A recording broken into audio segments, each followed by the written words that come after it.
بسم اللہ الرحمن الرحیم۔ صحابہ کے ہنسنے پر حضور صلی اللہ علیہ وآلہ وسلم کی تنبیہ اور خبر کیا۔ میرے عزیزو، نبی اکرم صلی اللہ علیہ وآلہ وسلم ایک مرتبہ نماز کے لیے تشریف لا رہے تھے تو دیکھا کہ ایک جماعت کو دیکھا کہ وہ کھلکھلا کر ہنس رہی تھی اور ہنسی کی وجہ سے دانت کھل رہے تھے۔ حضور صلی اللہ علیہ وآلہ وسلم نے ارشاد فرمایا، اگر موت کو کثرت سے یاد کیا کرو تو جو حالت میں دیکھ رہا ہوں وہ پیدا نہ ہو، لہذا موت کو کثرت سے یاد کیا کرو۔ قبر پہ کوئی دن ایسا نہیں گزرتا جس میں یہ آواز نہ دیتی ہو کہ میں کیڑے کا گھر ہوں، میں مکوڑے کا گھر ہوں، میں تنہائی کا گھر ہوں، میں مٹی کا گھر ہوں، کیڑے کا گھر ہوں۔ جب کوئی مومن قبر میں رکھا جاتا ہے تو وہ کہتی ہے، تیرا آنا مبارک ہے، بہت اچھا کیا تو آ گیا۔ جتنے آدمی زمین پہ چلتے تھے ان سب سے مجھے زیادہ پسند تھا، آج جب تم میرے حوالے کیا گیا ہے، میرے پاس آیا ہے تو میرے بہترین سلوک کو دیکھے گا۔ اس کے بعد وہ قبر جہاں تک مردے کی نظر پہنچ سکے وہاں تک وسیع ہو جاتی ہے اور ایک دروازہ اس میں جنت کا کھل جاتا ہے جس سے وہاں کی ہوا اور خوشبوئیں اس کو آتی رہتی ہے۔ اور جب کوئی بدکار یا گنہگار قبر میں رکھا جاتا ہے تو وہ کہتی ہے، تیرا آنا نامبارک ہے، برا کیا جو تو آیا۔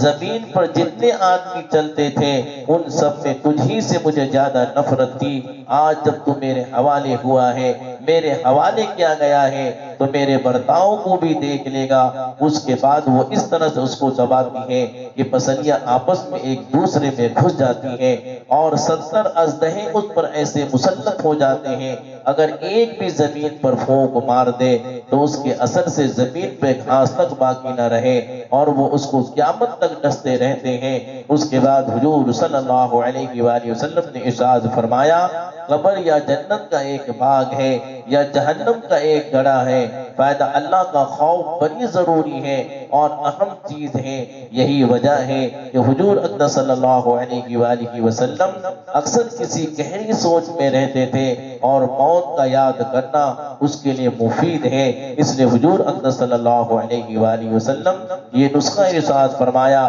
کہ کبھی کبھی موت کو بھی یاد کرتے رہنا بہت ہی ضروری ہے۔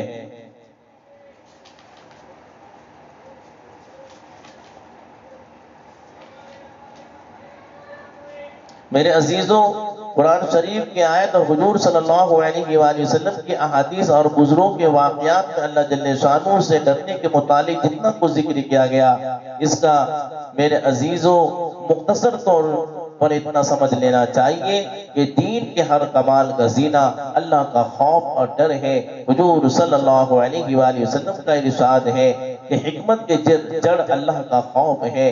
حضرت ابن عمر رضی اللہ تعالیٰ عنہ بہت رویا کرتے تھے، حتیٰ کہ روتے روتے آنکھیں بھی بیکار ہو گئی تھی۔ کسی شخص نے ایک مرتبہ دیکھ لیا، فرمانے لگے، میرے رونے پر تو تعجب کرتا ہے، ارے اللہ کے خوف سے سورج روتا ہے۔ ایک مرتبہ ایسا ہی قصہ آیا، فرمایا اللہ کے خوف سے چاند روتا ہے۔ ایک نوجوان صحابی رسول پر حضور صلی اللہ علیہ وآلہ وسلم کا گزر ہوا، وہ پڑھ رہے تھے جب فَإِذَا انشَقَّتِ السَّمَاءُ فَكَانَتْ وَرْدَةً كَالدِّهَانِ پر پہنچے تو بدن کے بال کھڑے ہو گئے، روتے روتے دم گھٹنے لگا اور کہہ رہے تھے، ہاں جس دن آسمان پھٹ جائے گی، یعنی قیامت کے دن میرا کیا حال ہوگا، آئے میری بربادی۔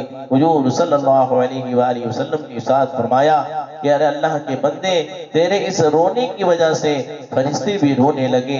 ایک انصاری تہجد پڑھ رہے تھے اور پھر بیٹھ کر بہت روئے، کہتے ہیں اللہ ہی سے فریاد کرتا ہوں جہنم کی آگ کی۔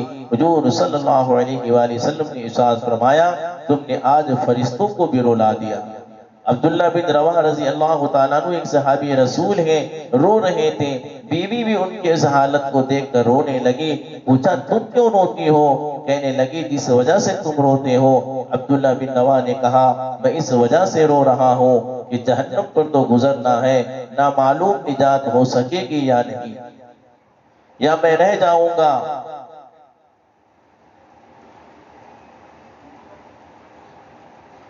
میرے عزیزوں،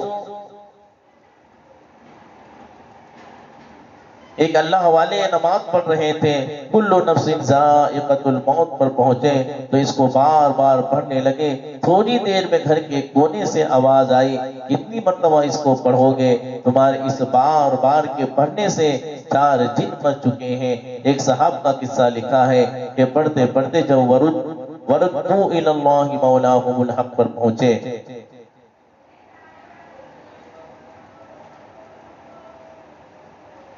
پڑھتے پڑھتے جب وردوا الی اللہ مولاہم الحق پر پہنچے، وردوا الی اللہ مولاہم الحق پر پہنچے تو ایک چیخ ماری اور تڑپ تڑپ کر مر گئے۔ اور بھی اس قسم کے واقعات کثرت سے گزرے ہیں۔ حضرت فضیل رحمۃ اللہ علیہ جو مشہور بزرگ ہیں کہتے ہیں کہ اللہ کا خوف ہر خیر کی طرف رہبری کرتا ہے۔ حضرت شبلی رحمۃ اللہ علیہ کے نام سے سب بھی واقف ہیں، وہ کہتے ہیں کہ جب بھی اللہ سے ڈرا ہوں اس کی وجہ سے مجھ پر حکمت اور عبرت کا ایسا دروازہ کھلا جو اس سے پہلے نہیں کھلا۔ حدیث میں آیا ہے کہ اللہ جل شانہ فرماتے ہیں میں اپنے بندوں پر 2 خوف نہیں جمع کرتا اور 2 بے فکریاں نہیں دیتا۔ اگر دنیا مجھ سے بے فکر رہے تو قیامت میں ڈراتا ہوں، اور دنیا میں ڈرتا رہے تو آخرت میں بے فکر کر دیتا ہوں۔ میرے عزیزوں، ہمیں بھی چاہیے کہ ہمیں بھی جو ہے اللہ سے محبت کرے، اللہ کے نبی صلی اللہ علیہ وسلم کے طریقے پر چلے اور آخرت کا فکر کرے۔ میرے عزیزوں، اس دنیا میں رہ کر ہمیں آخرت کا فکر کرنا ہے، کیونکہ یہ دنیا سے ہم کچھ لے کر نہیں جانے والے، یہی سب کچھ رہ جانے والا ہے۔ تو اسی دنیا میں اللہ تبارک و تعالیٰ نے ہمیں اور آپ کو امتحان کے لیے بھیجا ہے، تیاری کرنے کے لیے بھیجا ہے۔ ہمیں اور آپ کو چاہیے اس دنیا میں رہ کر اللہ کی عبادت کریں، اللہ کے حکم کو پورا کریں۔ اللہ تبارک و تعالیٰ ہم سب کو عمل کرنے کی توفیق عطا فرمائے۔